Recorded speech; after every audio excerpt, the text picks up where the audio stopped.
កំពុងរស់នៅក្នុងពិភពលោកមួយដែលច្បាប់អន្តរជាតិលែងការពារអ្នកទន់ខ្សោយទៀតហើយអ្វីដែលកំពុងតែគ្រប់គ្រងពិភពលោកសប្តាហ៍ថ្ងៃនេះមិនមែនច្បាប់ទេគឺអំណាចដែលផ្អែកទៅលើច្បាប់ព្រៃសូមក្រឡេកមើលអ្វីដែលបានកើតឡើងរវាងប្រទេសកម្ពុជានិងប្រទេសថៃនៅពេលដែលថៃចោទកម្ពុជាដាក់មានថ្មីនៅពេលថៃចោទកម្ពុជាថាឈ្លានពាននៅពេលដែលថៃយកលេសស្កេមអនឡាញទម្លាក់គ្រាប់បែកលើកម្ពុជាថៃមិនរងចាំអាញាកណ្ដាលអន្តរជាតិមិនចាំការស៊ើបអង្កេតរួមគ្នាហើយក៏មិនចាំការផ្ទៀងផ្ទាត់ដោយអព្យាក្រឹតដែរថៃបានប្រើកម្លាំងយោធាទាំងកំរោលទ័ពអាកាសថៃបានចូលវាយប្រហារជ្រៅនៅក្នុងដែនដីកម្ពុជាលើសពី100គីឡូម៉ែត្រពីព្រំដែនទីតាំងប្រវត្តិសាស្ត្រត្រូវបានខូចខាតជនស៊ីវិលកម្ពុជាស្លាប់ជាង20នាក់របួសប្រហែល80នាក់និងភៀសខ្លួនជាង60,000នាក់កម្ពុជាបានស្វែងរកកែវភ្នែកយុត្តិធម៌ពីច្បាប់អន្តរជាតិកម្ពុជាបានទទួលយកការសម្របសម្រួលព្រមឈប់បាញ់ព្រមឲ្យមានការត្រួតពិនិត្យផ្ទៀងផ្ទាត់ពីភាគីទី3ក៏ប៉ុន្តែថៃមិនព្រមទេថៃប្រើអាវុធជាង10ប្រភេទវាយសង្គ្រប់ខ្ទប់ដង្ហើមកម្ពុជាមានទាំងយន្តហោះចម្បាំង F16 Gripen T50 AT6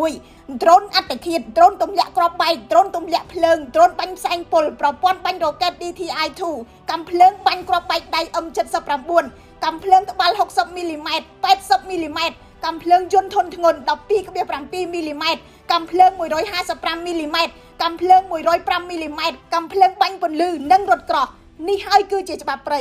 នៅក្នុងព្រៃពួកគេមិននិយាយអំពីភាពស្របច្បាប់ទេពួកគេវាយយើងមុនចោទយើងថែមហើយតាំងខ្លួនជាជនរងគ្រោះពួកគេប្រើច្បាប់ព្រៃដោយដឹងថាយន្តការអន្តរជាតិយឺតយ៉ាវបែកបាក់និងញញើតញញើមខ្លាចប៉ះពាល់ប្រយោជន៍រៀងខ្លួនមានកិច្ចប្រជុំមានសេចក្តីថ្លែងការណ៍តែពួកគេនៅវាយយើងធម្មតានេះមិនមែនដោយសារតែពិភពលោកគ្មានច្បាប់ទេតែដោយសារតែការអនុវត្តច្បាប់អាស្រ័យទៅលើអំណាច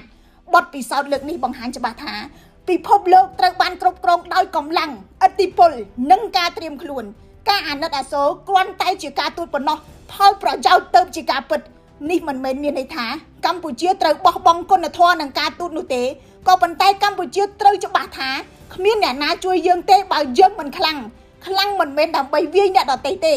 ខ្លាំងមានន័យថាយើងត្រូវកសាងប្រទេសឲ្យមានសមត្ថភាពឈរលើជើងខ្លួនឯងពេញលេញខ្លាំងដោយចំណេះដឹងខ្លាំងដោយសេដ្ឋកិច្ចខ្លាំងដោយស្ថាប័នខ្លាំងដោយបច្ចេកវិទ្យាខ្លាំងដោយយោធានិងខ្លាំងដោយសាមគ្គីជាតិយើងត្រូវតែខ្លាំងក្នុងការអប់រំដើម្បីឲ្យយុវជនមានសមត្ថភាពគិតយល់និងបង្កើតអ្វីដែលថ្មី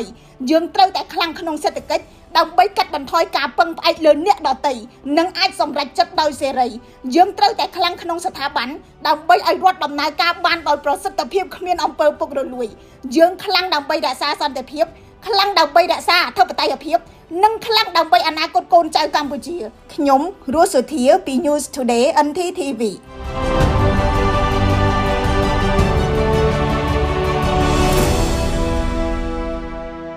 GAC គឺជារថយន្តគុណភាពខ្ពស់របស់ប្រទេសចិនបំពាក់បច្ចេកវិទ្យាទំនើបនិងមានតម្លៃសមរម្យបច្ចុប្បន្នរថយន្ត GAC កំពុងទទួលបានការគាំទ្រនិងពេញនិយមពីអ្នកប្រើប្រាស់នៅកម្ពុជានិងជុំវិញពិភពលោករថយន្ត GAC នាំចូលនិងចែកចាយផ្លូវការនៅកម្ពុជាដោយក្រុមហ៊ុន TH Group